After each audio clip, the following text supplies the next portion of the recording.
Hello everybody, welcome to English 101. My name is Lisa and I am your grader for the assignments that you do in this course. I want to explain a little bit about the assignments and give you a couple of extra tips in this PowerPoint presentation.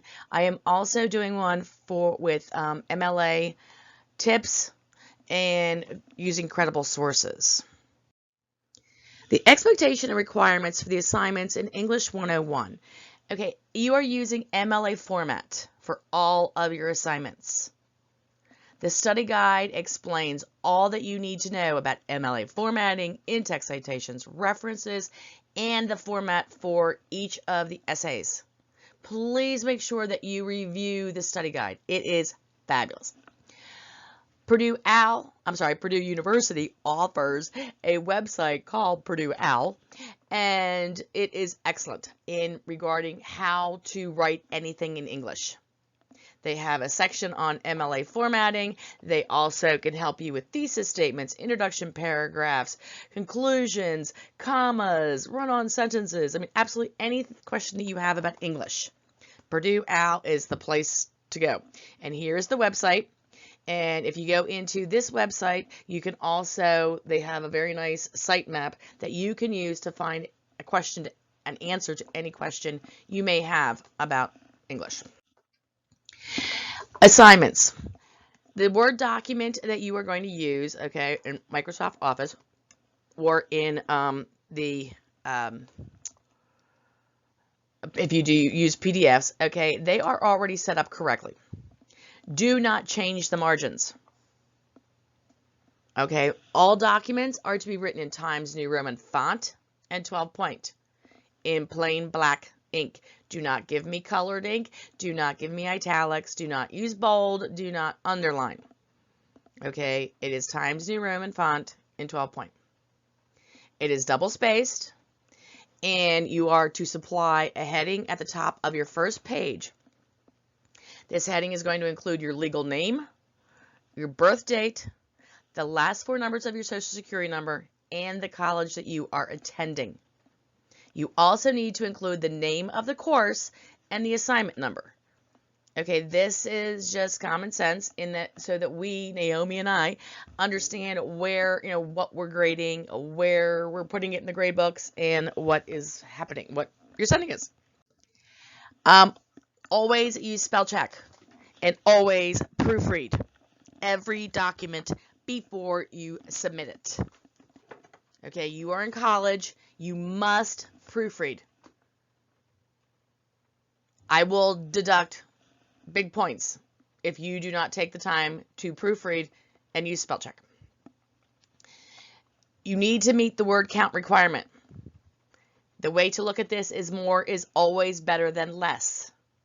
If it says between 500 words and 1,000 or 500 and 750, you need to have at least 500 words. Okay, I do deduct for that. If it would happen to say approximately, then you want to make it the least amount. If it says approximately 500 words to 207 or to 750, then you want to make it the 500 words. Introduction paragraphs are going to will include the attention-grabbing first sentence. Think of it like a lure, a fishing lure. You are throwing out that fish hook, you're grabbing my attention, and you're reeling me in. You want to make me want to read your essay. It needs to be a complete sentence. It needs to be attention-grabbing. It needs to be, it can be an interesting fact that you found in your research, or it can be an interesting point, whatever it might be. Okay, but it needs to be a complete sentence that grabs my attention and wants me to read your essay. The last sentence of the introduction paragraph is your thesis statement. This is going to list the points that you are making in your writing and the conclusion. Assignment tips. Please do not number things. Do not start off with first or the first point I'm going to write about. No. Do not number things, because if you number the first one, then you have to number all of them. You want to just write about your topic.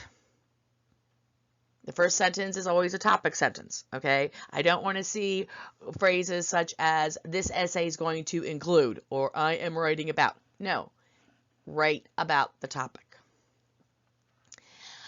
You don't want to repeat the same word throughout essays. Sometimes people get caught up on using the same words such as because, before, after, then. Okay, don't keep using the same words. Expand your vocabulary. You have a thesaurus on the Word documents, use it.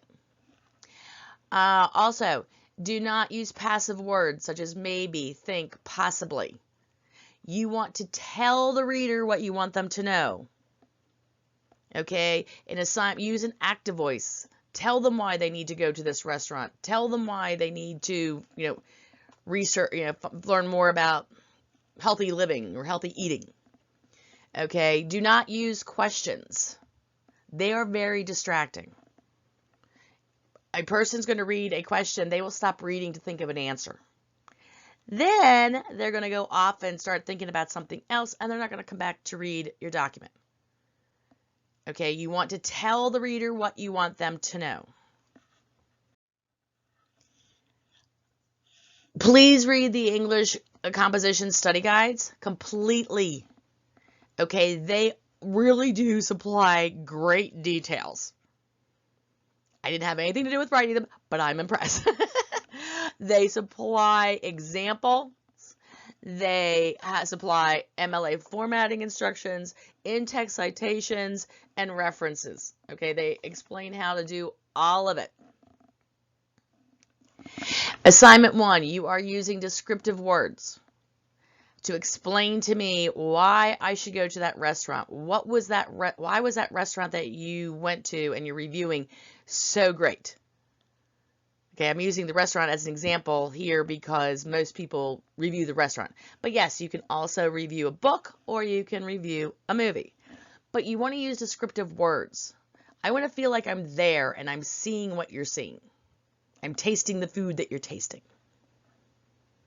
Assignment 2, you will need to supply in-text citations and references for any information that you are using from a source.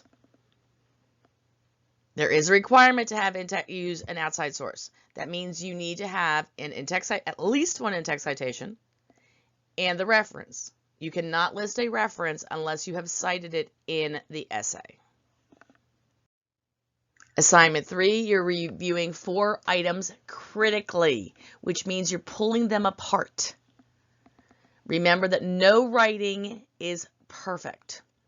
So you need to explain what the author did correctly. What did they include? How did they impress you? Did they explain, X, Y, and Z? But what are they missing? Are they trying to sell you something? Are they just trying to convince you of something? Okay, it's their opinion, but is there anything to support it?